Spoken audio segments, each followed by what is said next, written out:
that day what happened, actually I was going to my friend's house and they called me for a drink and you know what happened after that. Cell phone off చేయమని చెప్పండి. Please yes sir.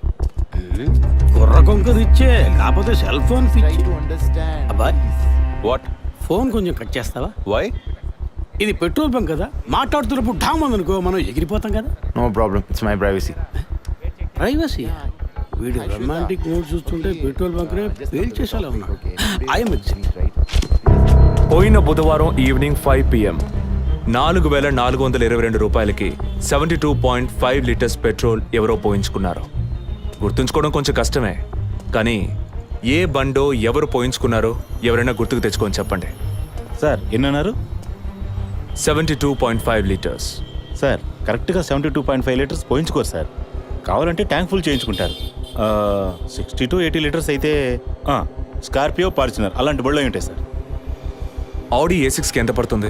Sir 60 లీటర్లు పడుతుంది. Sir కరెక్టే sir, మీరు చెప్పిన రోజు ఒక Fortuner బండికి ట్యాంక్ ఫుల్ చేశాను సార్. నువ్వు అంత కరెక్ట్గా ఎలా చెప్తున్నావు? ఆ రోజు నా వైఫ్ బర్త్డే సార్. షిఫ్ట్ అయిపోయి ఇంటికి వెళ్ళబోయే ముందు లాస్ట్లో ఆ బండికి నేనే పెట్రోల్ పోసాను sir. Black colour sir. Manager sir, నేను మళ్ళీ CCTV ఫుటేజ్ పరిశీలించాను. Okay sir. క్విక్.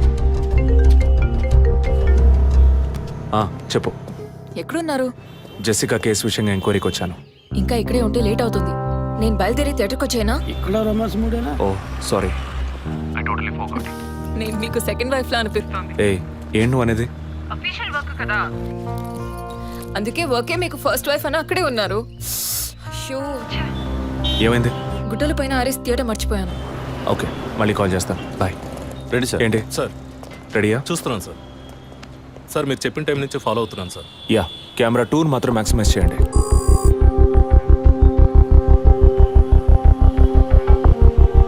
కొంచెం ఫార్వర్డ్ చేయండి. Forward forward forward forward forward. Okay okay, stop stop stop. Back back back back. ఇంకొంచెం ఇంకొంచెం. యా, ఫ్రేమ్ బై ఫ్రేమ్ వెళ్ళండి. Slow. Freeze. Sir ఈ బండే సార్.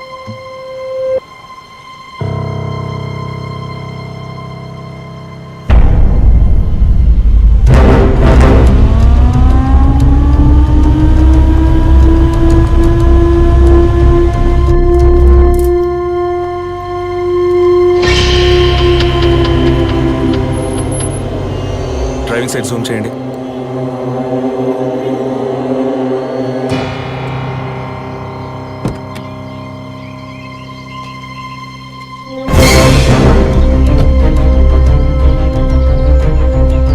ఫోకస్ క్లియర్గా లేదు. పక్క సీట్కి రండి. Full tight.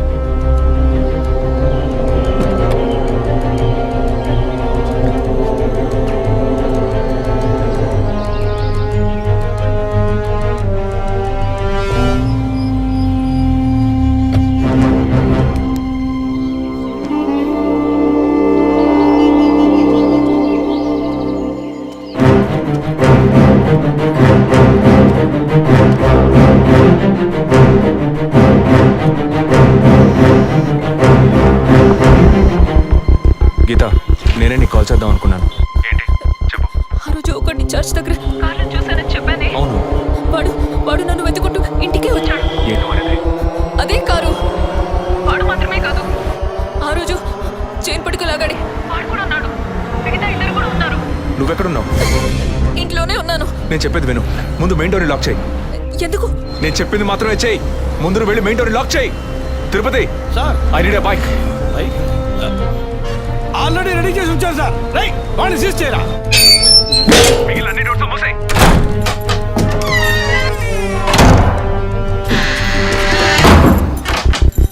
ఇంట్లో ఎవరెవరు ఉన్నారు? మా నాన్న నేను మాత్రమే ఉన్నావు. చెప్పమంటావా నాన్నకి? వద్దు, అనవసరంగా టెన్షన్ అవుతారు. ఇంకేం చేయమంటావు? పోలీస్కి ఫోన్ చేయమంటావా? కట్ చేసి మళ్ళీ చేయి. Sorry sorry sorry. సరే, డిస్కనెక్ట్ చేయకు, లైన్లోనే ఉండు.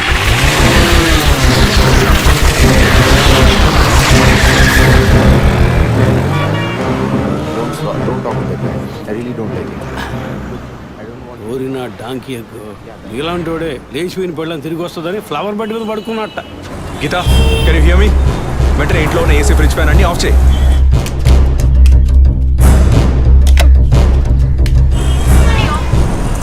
ఆఫ్ చేశాను. మెయిన్ డోర్ కి వ్యూ పాయింటర్ ఉంది కదా, దాని కింద కూర్చో. నేను చెప్పేది విను. మీ నాన్ని తెరవద్దను అంతే నీ కాస్ట్ ఎవరు వచ్చినా తలుపు తెరవకు.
కింద ఏ బండి లేదు. అవునవును, ఎవరు లేరు. అదే అర్థం కావట్లేదు. నేను చెప్పే వరకు తలుపు తెరవకు. నువ్వు లోపలే ఉండు. ఏయ్, సార్, ఎక్కడి నుంచి వస్తున్నావు? Second floor sir. ఇక్కడ ఏదైనా కారు ఉంటుంది చూసావా? లేదు సార్, ఏది చూడలేదు సార్. పో. Okay sir.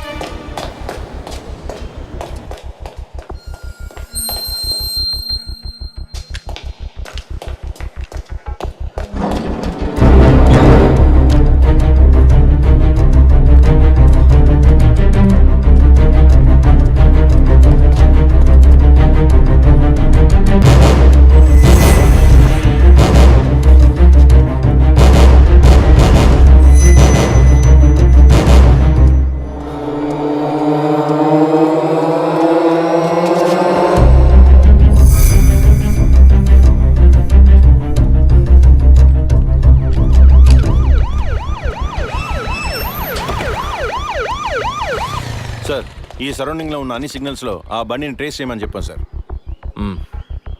చుట్టూ ఉన్న అన్ని స్ట్రీట్స్ని తరువుగా చెక్ చేయండి. Okay sir. అలాగే సార్.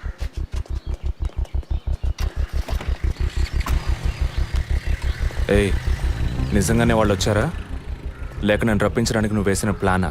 నా టెన్షన్ చూస్తే నీకు ఎగతాళిగా ఉందా? ఓకే ఓకే, కమాన్ కూల్. ఇక్కడ ఎవరికి తెలియకుండా ఇద్దరు పోలీసులు మఫ్టీలో సెక్యూరిటీగా ఉంచాను. సెక్యూరిటీయా? అవును. ఎప్పుడైతే వాళ్ళని ఇల్లు వెతికి నిన్ను ఫాలో చేసి వచ్చారో ఇక మనం ఎంతో జాగ్రత్తగా ఉండాలి. ఒక మర్డర్కి క్లూ దొరకపోతే ఇంకో మర్డర్ ద్వారా క్లూ దొరికినట్టు మీకు నేనే క్లూ అవుతానేమో అనిపిస్తుంది. ఏయ్, ఎందుకు అలా మాట్లాడుతున్నావు? ఇంకో వారంలో ఈ కేసు పూర్తవుతుంది. అది సరే, నువ్వు చెప్పింది నిజమో కాదో నాకు తెలీదు, కానీ నీకోసం ఇంత దూరం వచ్చానా లేదా? కూల్గా ఒక గ్లాస్ వాటర్ ఇవ్వచ్చు కదా. ఎందుకు ఇవ్వాలి? సినిమాలో పోలీసులో నువ్వు లాస్ట్లోనేగా వచ్చింది. నువ్వివ్వకపోతే మా ఇల్లు ఏమైనా దూరం అనుకుంటున్నావా? అక్కడికి వెళ్ళి తాగుతాను.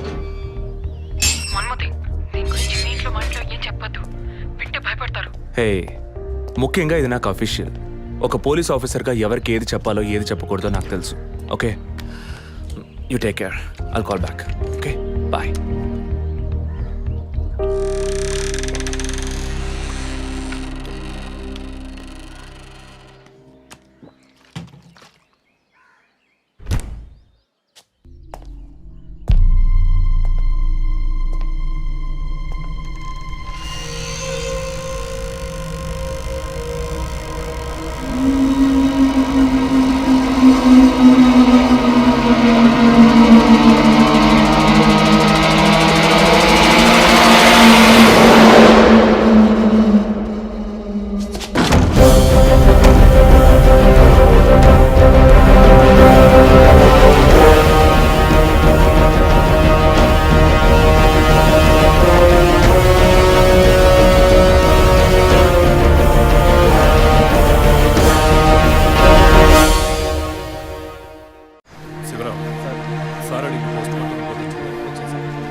టైమ్ ఆఫ్ డెత్ కాస్ట్ చేశారు. అయ్యయ్యో అభి, నా బిడ్డ సుఖపడుతుందని మీ ఇంటి కోడలు చేసాం. ఇలా అర్థాంతరంగా వెళ్ళిపోయింది. అయ్యో. అప్పుడప్పుడు నాతో అనేది ఒక మంచి ఇల్లాలిగా ఉండడం కన్నా ఒక బిడ్డకు తల్లిగా ఉండడమే ముఖ్యమా? అందరూ అదే అంటున్నారు. అంటే నేను పిల్లల్ని కనే మెషిన్నేనా, నాకంటూ ఏ విలువ లేదా అని ఏదేదో అనేదిరా. కానీ ఈ సమయంలో ఇటువంటి ఘోరమైన పని చేస్తుంది అనుకోలేదురా.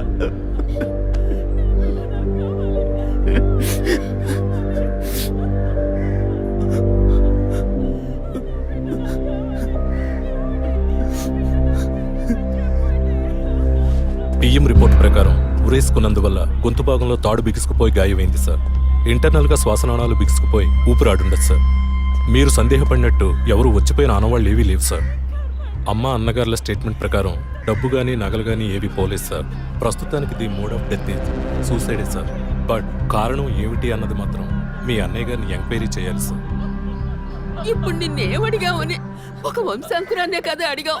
ఆ పరమాత్మ ఇచ్చే సమయంలో ఇలాంటి పని చేసి వెళ్ళిపోయావేంటమ్మా? ఏమీ తెలియనట్టు మాట్లాడకండి. మీరు అడిగినంత డబ్బు ఇస్తామన్నాక అంతలోనే నా బిడ్డని పొట్టని పెట్టుకున్నారే. విసారా రిపోర్ట్స్ వచ్చిన తర్వాత నాకు ఇన్ఫార్మ్ చేయండి. Sure sir. ఈ డబ్బేంటి? ఎవరు అడిగారు? ఎందుకు ఇలా నోటుకొచ్చినట్టు మాట్లాడుతున్నారు? మీరు అడగబడకుండానే తను వచ్చి 50 లక్షలు అడుగుతుందా? వాళ్ళ నాన్న కూడా ఇస్తామని చెప్పారుగా. మేమా? మీరు అడగలేదు అనుకోండి, మీ కొడుకు అడగమని చెప్పుంటాడు. 2 రోజులు ఓపిక పట్టలేకపోయారే. ఓపిక పట్టుంటే నా కూతురు నాకు దక్కేది. విన్నావు డ్రా మాటలు ఎంత నింద మోపుతున్నారో. మనం ఏం తప్పు చేసామని రా ఇన్ని మాటలు మాత్ర పెట్టారు. అయ్యో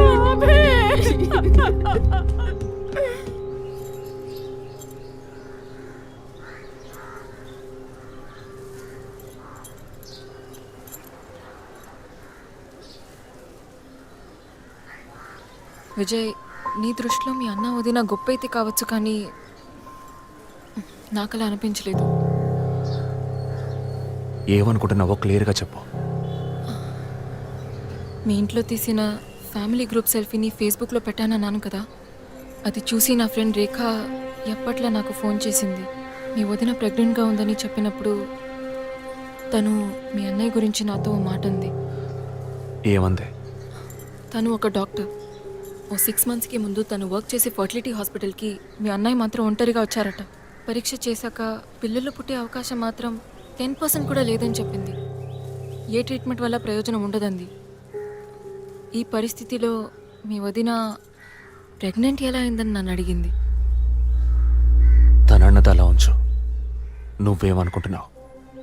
ఇందులో అనుకునేది ఏముంది విజయ్? మీ వదిన ఇంతకుముందు తను పనిచేసిన కంపెనీలో పాత కాంటాక్ట్స్ ఏమైనా, అదే ఎక్స్ట్రా అఫైర్ ఎవరితైనా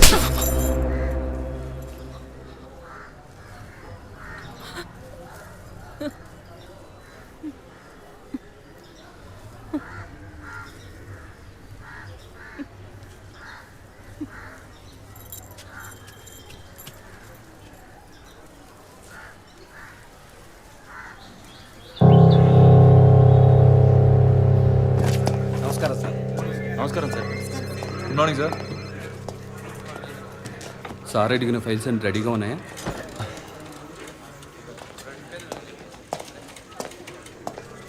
సార్, అభినయ్ గారి సారీ సార్, వదిన గారి విసారా రిపోర్ట్స్ ఇప్పుడే వచ్చాయి.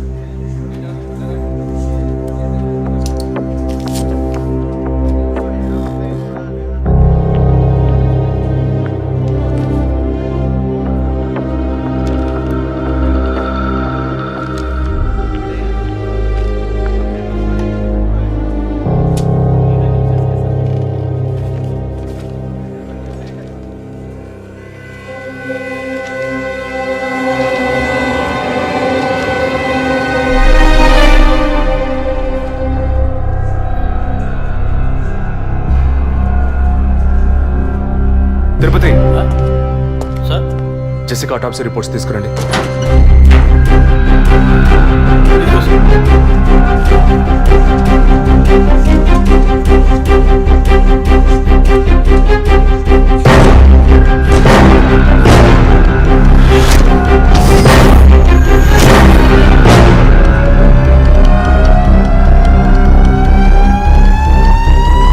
ఈ మెడిసిన్ గర్భంలోని పెన్ను ఎదుగుదలకు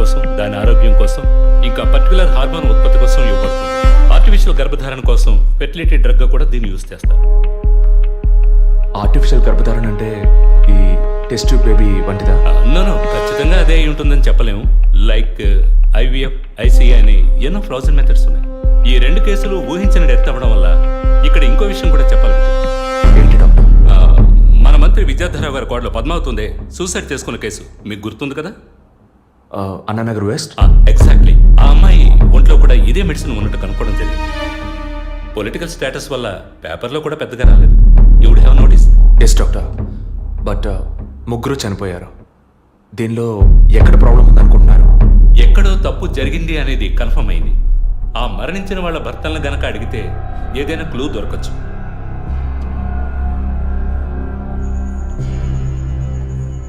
నువ్వు తింటూ ఉండు, నేను మీ నాన్నకు టాబ్లెట్ ఇచ్చొస్తాను.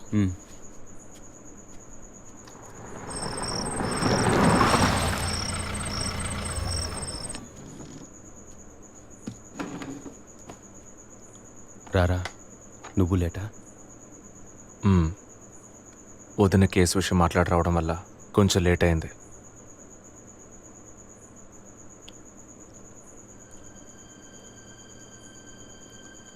ఇంత పని చేస్తావు అనుకోలేదు. ఏంటి? నిజాన్ని దాచడం. పోలీస్ దగ్గర దాచిపెట్టచ్చు, కానీ తమ్ముడి దగ్గర దాచకూడదు. నువ్వనేది దేని గురించిరా? వదిన విషయమే. వదిన విషయమా? వదిన్ని ఎందుకు చంపావు? ఏంట్రా వాగుతున్నావు?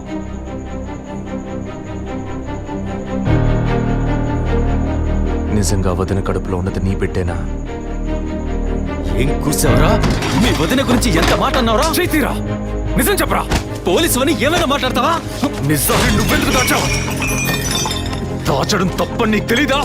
నేనేం దాచాను? చెప్పరా, నేనేం దాచాను? నువ్వేదో దాచిపెట్టావు, చెప్పరా. రేయ్, విజయ్, విజయ్, వదలరా, రేయ్, వదలు. అయ్యో, వదలరా. రేయ్, ఎందుకు ఇలా కొట్టుకుంటున్నారు? వదలరా, వదలరా. ఏమైందిరా మీకు? ఏం పనిరా ఇది? అమ్మా, వదిన విషయంలో వీడేదో దాస్తున్నాడు, చెప్పమను. రేయ్, పిచ్చి పట్టిందా నీకు? నేనేం దాచిపెట్టలేదురా. రేయ్, తను చనిపోయిందని బాధపడాల్సింది పోయి మీరు లేదు, కొట్టుకుంటారేంట్రా? వదిన తనంతట తను చావలేదు. మీరందరూ కలిసే తను చంపారు. ఏమిట్రా నువ్వు అనేది? అవును, మరి నువ్వు వీడికి పెళ్ళైన రోజు నుంచి ఎన్నిసార్లు పిల్లడని వదిన మనసుని బాధ పెట్టావు? ఎన్నిసార్లు నా ఎదురే వదిని గుచ్చి అడిగావు? ఎవరింటికి వచ్చినా వాళ్ళ ముందే ఏదైనా విశేషమా అని అడగడం.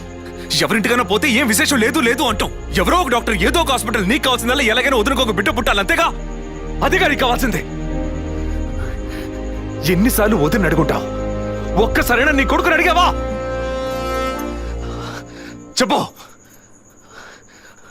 చెప్పమను.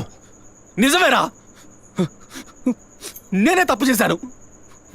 నువ్వు చెప్పినట్టు తప్పు నాదే, తప్పంతా నాదే. కానీ నువ్వు అనుకున్నట్టు కాదురా.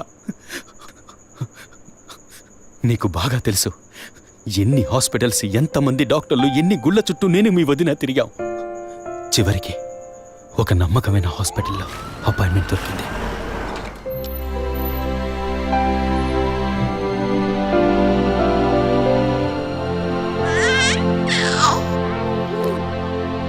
నమస్కారం. ఫస్ట్ టైం మా హాస్పిటల్కి వచ్చారు కదా? అవును డాక్టర్. ఎక్కడ మీరు వర్క్ చేసేది? ఆర్కే స్టీల్స్లో చీఫ్ ఇంజనీర్గా పనిచేస్తున్నాను. అంటే ఎక్కువ వేడి చేసే చోట పనిచేస్తున్నారన్నమాట. మీ సెక్షువల్ లైఫ్ ఆరోగ్యంగానే ఉంది. పిల్లల విషయంలో మాత్రం మీ స్పర్మ్ కౌంట్, అదే వీర్య కణాల సంఖ్య నార్మల్గా ఉన్నా మొబిలిటీ, స్పీడ్, హెల్దీనెస్ అన్ని వీక్గా ఉన్నాయి. ఇవాళ ఉన్న కపుల్స్లో 150 మందికి ఈ ప్రాబ్లం ఉంది.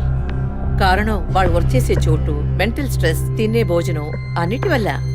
ఇదేం పర్మనెంట్ ప్రాబ్లం కాదు. త్రూ ప్రాపర్ ట్రీట్మెంట్ ఈజీగా మీ వీర్య కణాల క్వాలిటీని అభివృద్ధి పరిచి నార్మల్గా బిడ్డకి జన్మనివ్వచ్చు. ఈ ట్రీట్మెంట్కి ఎన్ని రోజులు పడుతుంది డాక్టర్? కనీసం 1 year పడుతుంది. ఈ ట్రీట్మెంట్ తీసుకుంటే సక్సెస్ అవుతామా? 60% నేను గ్యారంటీ ఇవ్వగలను. మిగతా 40% మీరు నమ్మే ఆ దేవుడి చేతిలో ఉంది.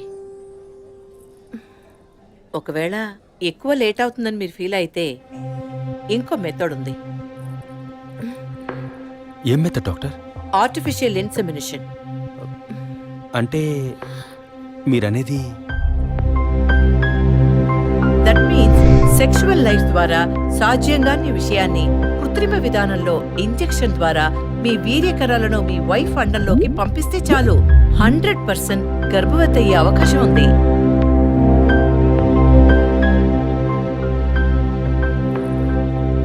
ఇందులో ఆలోచించడానికి ఏముంది? ఈ ప్రపంచంలో భర్త ద్వారా ఓ బిడ్డకి జన్మలివ్వలేని అమ్మాయిలు ఇంకొకరి వీర్యకణాల ద్వారా ఈజీగా పిల్లల్ని కంటున్నారు. మంచి అవకాశం ఉంది. పైగా మీ హస్బెండ్ది. ఆలోచించేదేముంది? తొలి రాగం చెరిపేను ఎదగెదూరం కను పాప దాటి వచ్చే కలైదారం కడుపు తడితే అభి, నీకు సంతోషమే కదా? ఒక విధంగా నాకు సంతోషమేనండి. అత్తయ్య మావయ్య ఎలా అర్థం చేసుకుంటారో ఏమో. వాళ్ళెందుకు అపార్థం చేసుకుంటారు?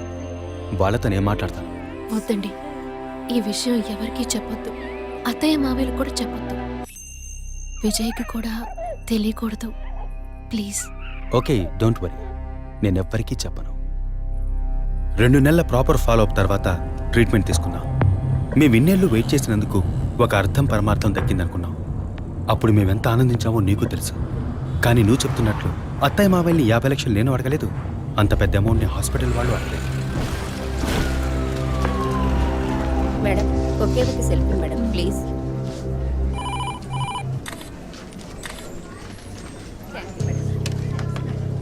సార్, మీరు లోపలికి వెళ్ళొచ్చు. Thank you. Please be seated.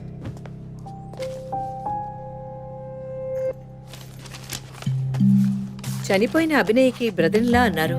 Really it's pity about that girl. Suicide చేసుకోవాల్సిన అవసరం ఏమొచ్చింది తనకి? ఇంకో 5 months లో పండంటి బిడ్డ చేతిలో ఉండేది.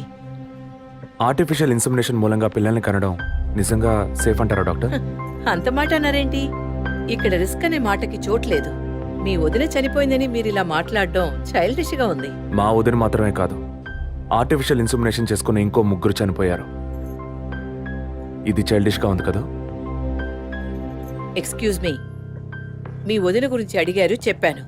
ఎందుకు అనవసరంగా వేరే వాళ్ళ గురించి అడుగుతారు? పోలీస్ అంటే అడిగి తీరాలి.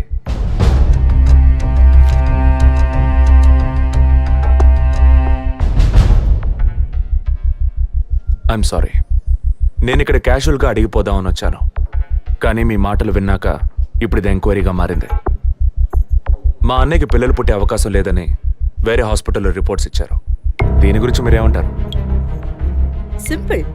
హెడేక్ అని డాక్టర్ దగ్గరికి పోతే ఒకరు ఆర్డినరీ హెడేక్ అంటారు, ఇంకొకరు డీహైడ్రేషన్ అంటారు, ఇంకొకరేమో ఎంఆర్ఐ తీసి చూద్దాం అంటారు. కానీ ఎవరు కరెక్ట్ గా డయాగ్నోస్ చేసి ట్రీట్మెంట్ ఇస్తారనేదే ముఖ్యం. సర్లేండి, డాక్టర్లు కూడా సాధారణ తలనొప్పిని బ్రెయిన్ ట్యూమర్ అని చెప్పి బిల్లు పెంచేస్తున్నారు కదా. మాట వరుస కన్నా. ఎందుకు ఈ డౌట్? బయట మీరు చూసారే, టీవీ సెలబ్రిటీస్ మదన్ కౌసల్య వాళ్ళు కూడా ఇష్టమయ్యి ఆర్టిఫిషియల్ ఇన్సెమినేషన్ చేయించుకున్న వాళ్లే. ఆ రికార్డ్స్ అని కూడా మేము సీక్రెట్ గా మెయింటైన్ చేస్తున్నాం. సీక్రెట్ గా బిల్డ్ చేసుకున్న వాళ్ళు సెల్ఫీ తీసుకుని ఫేస్బుక్ లో పెట్టినట్టు సీక్రెట్ బాగా మెయింటైన్ చేస్తున్నారు. Keep it up. Anyway, legal గా మీ ఫ్రాంచైజీలో ఉన్న ఏ హాస్పిటల్స్ లో ఆర్టిఫిషియల్ గర్భధారణ చేస్తున్నారో అది మాత్రమే కాకుండా ఎంతమంది క్లయింట్స్ ఇంతవరకు ఈ ట్రీట్మెంట్ తీసుకున్నారో నాకు ఫుల్ డీటెయిల్స్ కావాలి. ఇంకా ముఖ్యంగా మీ hospital reports.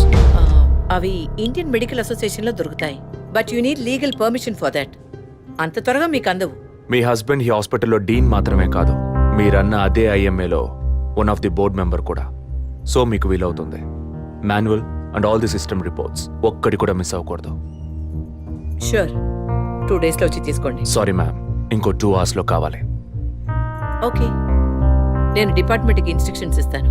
If you don't mind, can you make it now?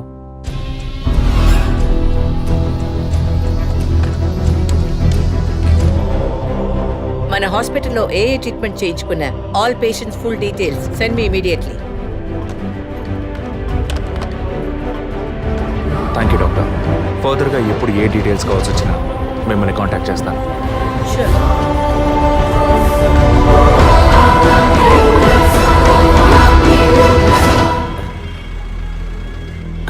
పాలు సెలూన్ సార్. షేవింగ్ ట్రిమ్మింగే సార్? నేనటి న్యూస్ పేపర్ ఉంటే వెళ్ళి తీసుకురండి. అలాగే సార్. ఇదిగో సార్.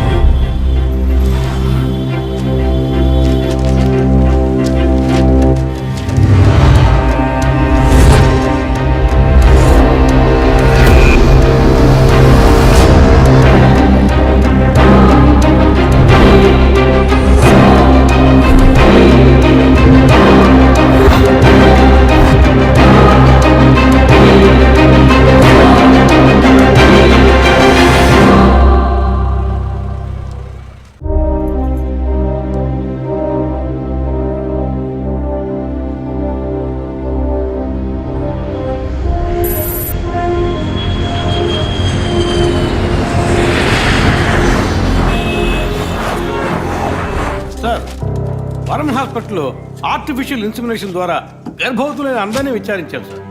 అందులో జెసికా, మీ వదిన అభినయ, పద్మ ఇలాంటి 6 మాత్రం గర్భవతులయ్యాక ప్రాణంతో లేరు సార్.